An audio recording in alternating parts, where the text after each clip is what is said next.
শহর থেকে অনেক দূরে একটি নিম্ন মধ্যবিত্ত পরিবারে আরিয়ানের জন্ম। তার বাবা ছিলেন একজন রিকশা চালক আর মা বাড়িতে টিফিন বানিয়ে বিক্রি করতেন। তাদের জীবন ছিল প্রতিনিয়ত আর্থিক টানাপোড়েনের এক কঠিন সংগ্রাম, দৈনিক টাকার হিসাব, খাবারের চিন্তা, স্কুলের ফি, আর তার ওপর ছিল মায়ের চোখের জল আর বাবার অসহ্য পরিশ্রম। কিন্তু এই গভীর দারিদ্র্যের মধ্যেও আরিয়ানের হৃদয়ে একটি জিনিস ছিল, স্বপ্ন। আরিয়ান ছোটবেলা থেকেই নিজেকে আর 10 জনের থেকে আলাদা ভাবত। তার দৃঢ় বিশ্বাস ছিল, একদিন আমি সফল হব, একদিন আমার বাবা মা আর কাঁদবে না। তবে সেই আকাঙ্ক্ষিত একদিন যেন প্রতিদিনই আরও দূরে সরে যাচ্ছিল। প্রথম ধাক্কা, যখন সব আশা ভেঙে গেল। 10ম শ্রেণীর বোর্ড পরীক্ষার ঠিক আগের দিন আরিয়ানের বাবা মারাত্মকভাবে অসুস্থ হয়ে পড়লেন। হাসপাতাল, ওষুধ আর ঋণের ভারে সবকিছু চাপা পড়ে গেল। পরীক্ষার প্রস্তুতি, মনোযোগ সব ভেসে গেল। ফলাফল এলো, আর তা ছিল খুবই খারাপ। বন্ধুরা যখন কলেজে ভর্তি হল, কেউ বায়ো, কেউ কমার্স নিয়ে টিউশন নিল, নতুন মোবাইল কিনল, আরিয়ান তখন টাকার অভাবে কোথাও ভর্তি হতে পারল না। জীবনের প্রথম বড় ব্যর্থতায় সে অনুভব করল, হয়তো আমি হারতে জন্মেছি। সমাজের তিরস্কার ও মায়ের আশীর্বাদ। পাড়ার লোকেরা কানাঘুষা শুরু করল। তারা বলত, ওর মাথা নেই, ব্যর্থ, ওদের ছেলের কিছু হবে না। তাদের প্রতিটি কথা তীরের মতো আরিয়ানের বুকে বিঁধত।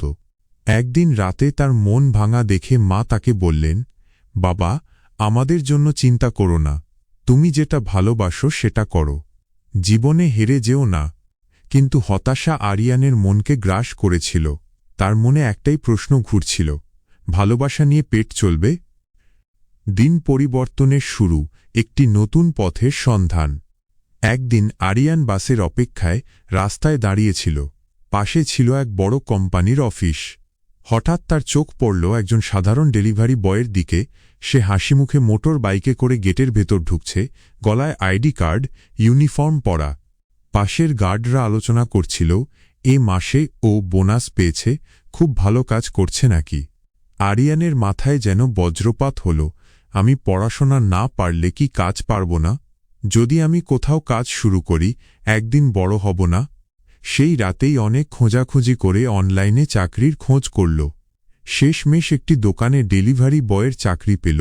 বেতন কম, কিন্তু মন ভাঙা নয়, স্বপ্ন তখনও বেঁচে আছে। পরিশ্রমের যাত্রা, হার না মানার সংকল্প। সকাল 7টা থেকে রাত 10টা পর্যন্ত আরিয়ান শহরের সব গলি, রাস্তা, পাড়া চষে বেড়াত। রোদ, বৃষ্টি, ঝড়, সর্দি, জ্বর সব সে হাসিমুখে সহ্য করত, কারণ তার মনে একটাই কথা বাজছিল, আমি হেরে যাব না। একদিন এক লম্বা রুটে ডেলিভারি করতে গিয়ে হঠাৎ ভারী বৃষ্টি নামল। ভিজে কাপড়, থরথর করে কাঁপছে শরীর, বাইকের তেলও শেষ। রাস্তার ধারে বসেই তার কান্না চলে এল। তখন মনে হল হার মেনে বাড়ি ফিরে যায়। কিন্তু সে চোখ মুছে নিজেকে বলল, আজ হারলে সারা জীবন হারব। লোকের ধাক্কা, ব্যঙ্গ, অবহেলা কিছুই তাকে থামাতে পারল না। ধীরে ধীরে সে কোম্পানিতে সেরা ডেলিভারি বয়ের তালিকায় উঠে এল। পরিবর্তন ও পদোন্নতি, পরিশ্রমের মূল্য। একদিন কোম্পানির ম্যানেজার তাকে অফিসে ডাকলেন। তিনি বললেন, আরিয়ান, তোমার কাজ দেখে আমরা মুগ্ধ। তুমি চাইলে সুপারভাইজার ট্রেনিং নিতে পারো। চোখে জল এসে গেল আরিয়ানের। এই প্রথম কেউ তার পরিশ্রমকে মূল্য দিল।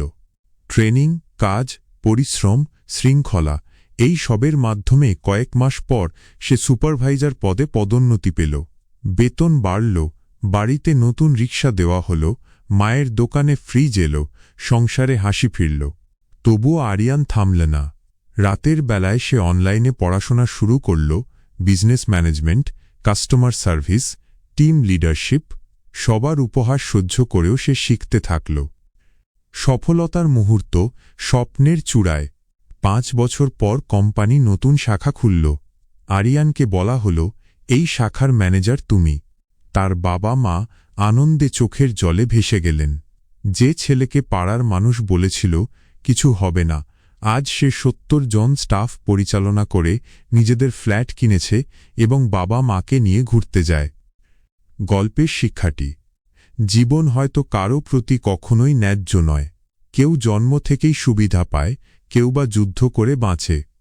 কিন্তু যার স্বপ্ন আছে, যে হারে না, যে প্রতিদিন একটু একটু করে নিজের ওপর কাজ করে, সফলতা তার কাছেই হার মানে।